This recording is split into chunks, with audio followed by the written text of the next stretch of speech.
Hi everyone and welcome back. Now in today's video we are going to discuss about privileged pods.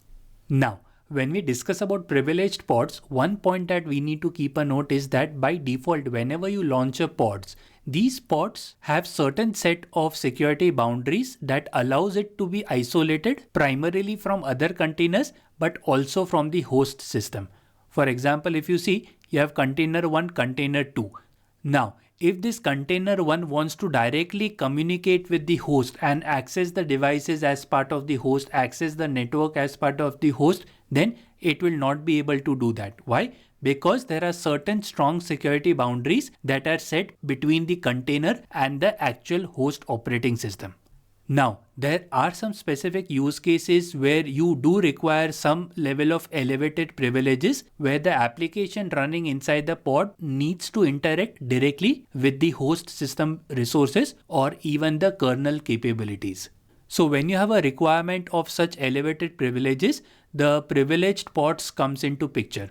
For example, it can happen that this specific container 1 wants to directly communicate with the host system resources or even the kernel that is running. So this is where when such kind of use cases are required, then privileged pods are something that you can create.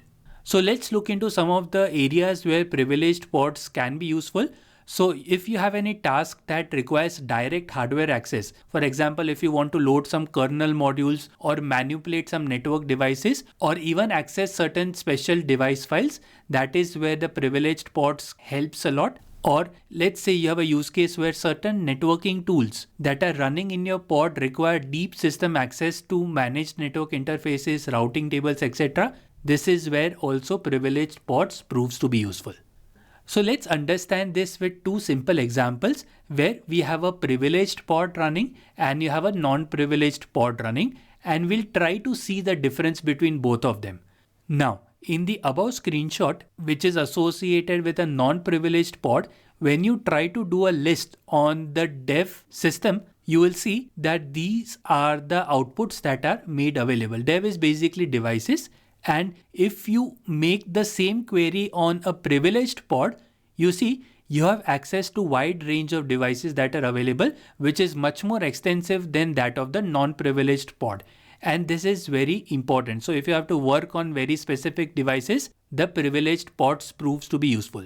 We'll take one more example related to the dmessage command, which basically prints the messages as part of the kernel buffer. So again, similar concept, non-privileged pod screenshot at the top. When you try to run the dmessage command, immediately you will get an operation not permitted message. Now, the same command, if you run it from the privileged pod, you will get all of the important messages over here. So again, as we are discussing, there are many important use cases where the application inside the pod wants to communicate with the host system resources or the device files. This is where privileged pods proves to be useful. Now, before we start with the practical, it is also important for us to know on how you can deploy a privileged pod. So the overall approach is very simple. All you'll have to do is that within the pod spec, in the security context, you have to set the privileged as true. So if you look into this specific manifest file in the pod spec over here, all you have to do is you have to add a security context, and within here you have to set privileged as true. You also have a simple CLI based flag, which is the -- privileged, which allows you to create a pod directly from the CLI. Let's go ahead and look into it. Now from the CLI, as of now, we do not have any pods that are running. So what we are going to do, we are going to create two pods. One is going to be a non-privileged pod. Second is going to be a privileged pod. So first we'll launch a non-privileged pod from the image of BusyBox. And we'll just run sleep so that it runs in the background. Second, we are going to go ahead and deploy a privileged pod with the same BusyBox image. However, this time we are going to add one more flag of privileged, and again I'll say sleep so that it runs in the background. Alright. Now if you see, in total we have two pods that are available. Let's connect to both of the pods and try to see the difference at a very high level overview so that we can get a gist on what the privileged option allows us to do. Now I'll clear the screen and I also have one more tab that is open. So first we'll quickly connect to a non-privileged pod. And from a different tab, we'll quickly connect to the privileged pod.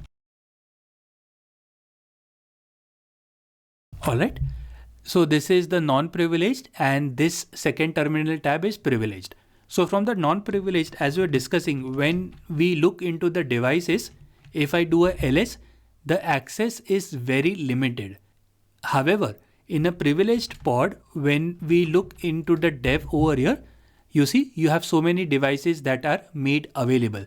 Some of the devices are directly related to the underlying disk, like the hard disk when you have a partitions. So all of them, if you want to work around with that, this proves to be useful.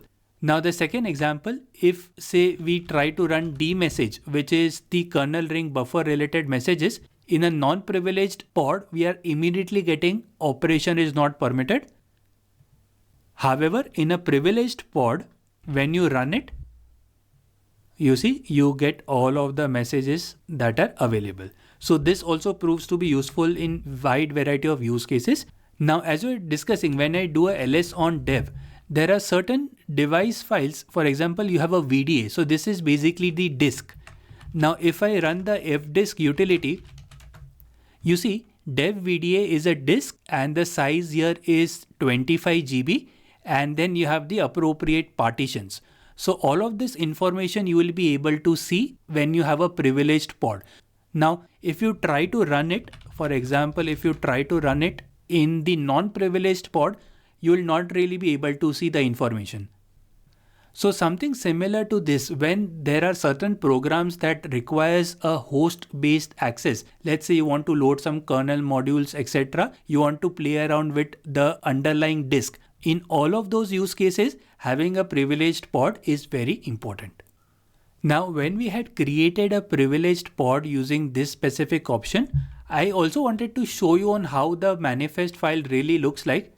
For example, if I just do a dry run equals to client with the output of YAML, you see the only major difference between a non-privileged pod and a privileged pod when we discuss about a manifest file is this specific configuration where you have to add the security context where privileged is true. Now, before we conclude, one very important pointer that you have to keep a note of is that in production environments, you should not unnecessarily be taking any risk.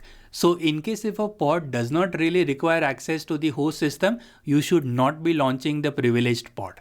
So one point when you launch a privileged pod is that the containers that are part of that pod, these containers are given all the Linux capabilities, including the capabilities that they do not really require. So there are no restrictions in terms of Linux capabilities here. And this is the reason why in most of the cases, you should avoid using the privileged containers and instead grant the specific capabilities that the application inside the container requires, and that capabilities you can add as part of the security context field. Now, in fact, let me also show you. Now, when you explore the security context related documentation, if we go a bit down, you have a specific section related to set capabilities of a container, and within here you can go ahead and add capabilities. You see, inside the security context, you can go ahead and add capabilities based on what the application inside the pod requires. So many times it is observed that many of the organizations, instead of researching on what are the capabilities that are required by the application, they go ahead and launch the privileged pod that comes with all of the Linux capabilities because it is much more faster and easier. So in the longer term, if there are any vulnerabilities, that is where you will realize that you should have not given access to all of the Linux capabilities. Instead, initially, if you would have spent some time trying to understand the capabilities and only allowing that specific capabilities to the pod, it will make your environment and the pod much more secure. All right. So that's a very high level overview about the privileged pods, and with this we'll conclude today's video.